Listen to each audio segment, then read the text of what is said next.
The days of the Great Depression were a scary period, and survival was the utmost priority. People rarely ate for the pleasure and joy of eating, but rather to survive. Some of the things people ate back then could be considered strange and unpalatable in this era. Still, at the time of war, scarcity, and strife, no one cared about taste, just the necessary vitamins and minerals to keep the body functional and hunger at bay. Here are some of the forgotten foods your grandparents ate to survive. Starting off with the hardtack, this rock-hard, long-lasting cracker was made from just flour, water, and sometimes salt. It wasn't exactly eaten for taste, but for survival. It was popular with homesteaders or travelers who packed for long journeys, for soldiers during civil wars, and for sailors or fishermen because the cracker was resistant to mold and perfect for months at sea. It was so hard that you had to soften it with coffee or broth, or you might just lose a tooth. If you were feeling fancy, you'd fry the cracker in bacon grease for flavor or crush it into mush using milk or honey. Hardtack was so durable that it could last years.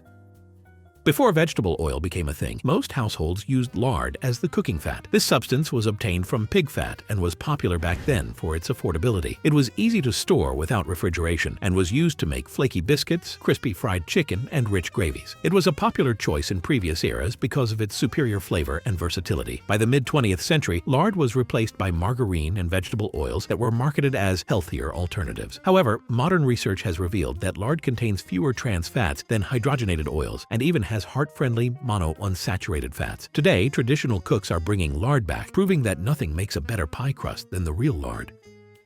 Before technology brought us the gift of refrigeration, people used to opt for local means of preserving their foods, and some local preservation techniques became an actual recipes. For instance, salt pork was a household staple and provided a long-lasting and reliable source of protein. It was made by heavily salting slabs of pork belly or fatback. It could be stored for months without spoilage. Even though the meat became tough and extremely salty, it was a lifeline for boomers, especially those who were in certain professions like the military. Salt pork was usually soaked or boiled to remove the excess salt before being fried or added to stew. It was the backbone of hearty meals and only faded from our kitchens when refrigeration was invented. Salt porks were then replaced by fresh bacon and meat. However, it is still a huge part of delicious recipes in Southern and traditional cooking.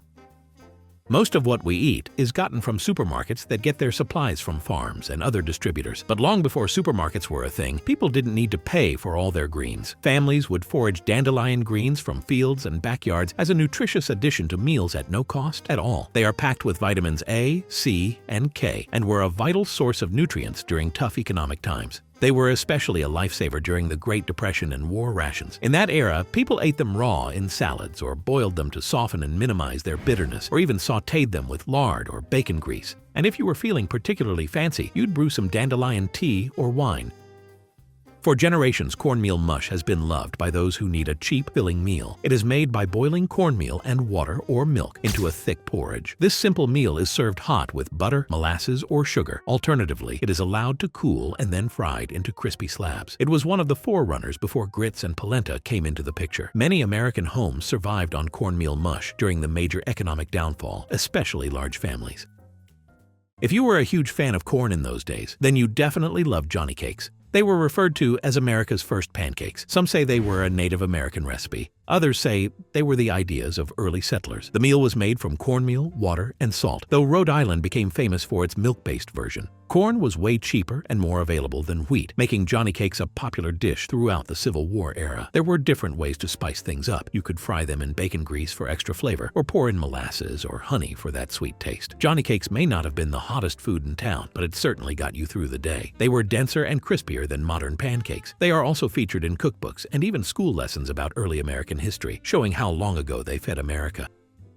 Some survival dishes became soul food, like the chitlins or chitterlings. This American cuisine originated in the South, and according to tradition, when pigs were slaughtered, no part was allowed to go to waste. So families in the rural areas turned their pig intestines into a hearty, protein-rich meal by cleaning it properly, boiling and frying them. Some even stewed them. Chitlins were considered food for the poor, but at a time when the economy dwindled and people struggled to feed, chitlins became a resourceful meal that people actually looked forward to. It became a favorite in family gatherings, prepared with onion, vinegar, and spices, then served with cornbread and hot sauce. Chitlins were most popular in the 30s and 40s, but today they are mostly a Southern dish, presented in Thanksgiving to keep the centuries-old food alive.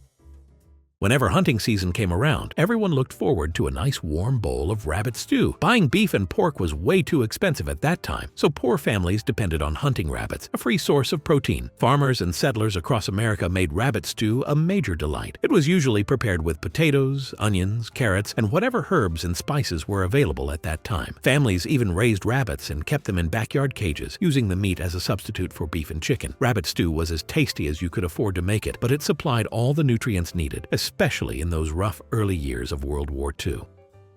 How about the Hoover Stew, the Great Depression's budget meal, which was named after President Herbert Hoover, who was blamed for the Great Depression that lasted from 1929 to 1936. The Hoover Stew was a survival dish served in Hoovervilles, a makeshift camp for the homeless. What was this dish like? It was, of course, a cheap, filling meal made from elbow macaroni, canned tomatoes, sliced hot dogs, and beans or corn. It was easy to cook in a single pot and was a go-to meal for poor households. The stew required no fancy ingredients, and it had enough nutrients to keep you nourished. As the Great Depression ended, the Hoover Stew disappeared, never to return. This forgotten frontier protein is squirrel meat. It was a common meat for families in the early 1900s. What made the squirrel such a great option was that, unlike farm animals, squirrels were free and abundant in nature, not to mention easy to hunt. Children were taught how to hunt, skin, and clean squirrels at a young age, and it even made a great bonding activity. It ensured that families had food on the table. Squirrel meat was typically fried, stewed, or baked into pot pies. Places such as Virginia, Carolinas, and Georgia had a special way to prepare their squirrel meat, which often included tomatoes, corn, and lima beans. Today, squirrel meat isn't exactly on any menu unless you are a camper or hunter living off the grid.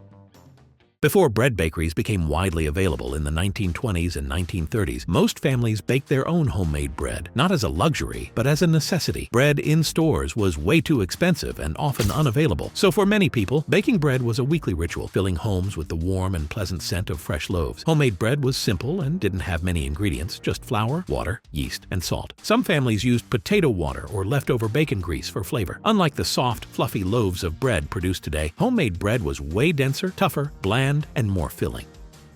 To survive the scarcity, many families turned to their gardens to grow fresh foods for sustenance. The cabbage soup was one diet that was easy to whip up from garden veggies and was packed with nutrients. Cabbages were cheap and easy to grow, so many Eastern European immigrants relied on cabbage-based dishes like borscht and kapusta, with leftovers of ham for flavor. As things improved over the century, the simple and flavorless cabbage soup became more complex, with the inclusion of spices, meat broth, and other condiments that made it richer. However, those who witnessed the days of low-budget cabbage soup will always remember the nostalgic old-fashioned meal. Refined sugar was a luxury that no one could afford in the 1900s, so most people used molasses and bread as sweet treats, as they were cheaper than sugar. Children grew up dipping pieces of bread into molasses as a simple dessert or breakfast. Molasses was widely available and packed with iron and nutrients. Families would drizzle molasses on homemade bread, biscuits, or cornbread for a quick filling snack. There was a time when fresh fruit was scarce, and lemons were a luxury. So resourceful cooks created something that served as lemon pie, except that it was actually made with vinegar. Vinegar pie was a dessert that mimicked the tangy flavor of lemon pie using common pastry staples. They included sugar, butter, eggs, flour, or cornstarch, and mixed with apple cider or white vinegar for that tartness to create a custard-like filling. Baked in flaky pie crust, it became a surprisingly delicious treat. Despite its humble origins, it became a beloved recipe, passed down through generations. Another surprisingly tasty, budget-friendly survival dish is potato pancakes. It was popular amongst European immigrants who brought their traditions to the United States in the 1800s and early 1900s. It was made from grated potato, eggs, flour, and a pinch of salt. These crispy golden pancakes were affordable and satisfying, even with limited ingredients. In Jewish households, they were known as latkes, traditionally served during Hanukkah, while in German and Irish communities, they were a regular breakfast or dinner option, often paired with applesauce, sour cream, or molasses. In the coal mining towns of Pennsylvania and the farming regions of the Midwest, potato pancakes were a way to use up leftover potatoes before they spoiled. Today, potato pancakes are rebranded and enjoyed in diners as comfort food. Before canned gravies and bouillon cubes became popular, beef drippings gravy was around for a while, especially in the early 1900s when families had to save every drop of fat and juices from roasted or fried beef to create a rich and savory gravy that could turn plain bread, potatoes, or rice into a filling meal. It is made by whisking flour into beef drippings, then adding water or milk. The gravy was thick and full of flavor, served with mashed potatoes, biscuits, and cornbread. Waste was not an option, and it reminded us of an era when people made the most of every scrap. Pickled eggs were a huge treat if you knew how to properly pickle them. Pickling was a way of storing protein from spoilage. Families used vinegar, salt, and spices to preserve hard-boiled eggs, ensuring they had a reliable food source during harsh winters or economic downturns. You could decide to make them at home, but they were also available in rural kitchens, taverns, and general stores, often stored in large glass jars on bar counters. They served as cheap, protein-rich snacks for farmers, miners, and factory workers. The brines were often flavored with beets for a pink hue, hot peppers were great for spice, and sugar gave a sweet and sour kick. Pickled eggs survived well into the mid-20th century and only faded with the rise of refrigeration. Turnip greens were grown in the backyards, not just for the roots but also for the leafy top, which was boiled or sautéed into a decent meal. It was a winter survival food that was slowly cooked with pork fat or bacon drippings for flavor. There was nothing like a pot of turnip greens, some cornbread, and beans by the side to get through a tough period. The only place where you may see turnip greens as a meal is at Southern home-cooked comfort food traditions. Next is homemade sausages, another classic survival meal that allowed families to convert all the parts of meat that they don't want, such as organs and other scraps, into sausages. They usually ground them up and stored them inside cleaned intestines. The sausage was then smoked, cured, or stored in lard to last through the winter. Some famous homemade varieties included country sausage, liverwurst, bratwurst, and andouille. Over time, this survival meal became a real delicacy and was even commercialized by brands such as Jimmy Dean Wine, 1969, and Johnsonville in 1945. Hunting communities still practice the old ways of making homemade sausages to avoid wasting parts of their meat.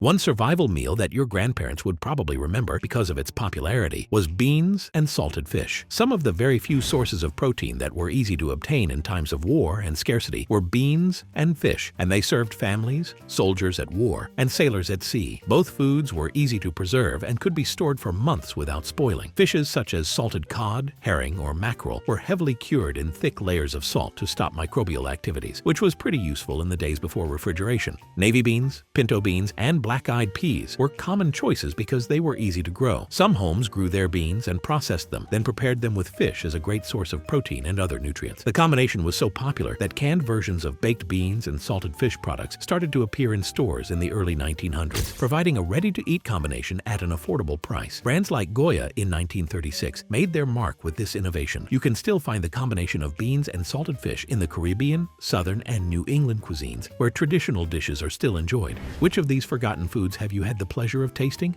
Let us know in the comments. Be sure to like, subscribe, and turn on notifications to see more of our videos. Thanks for watching, and we'll see you in the next one.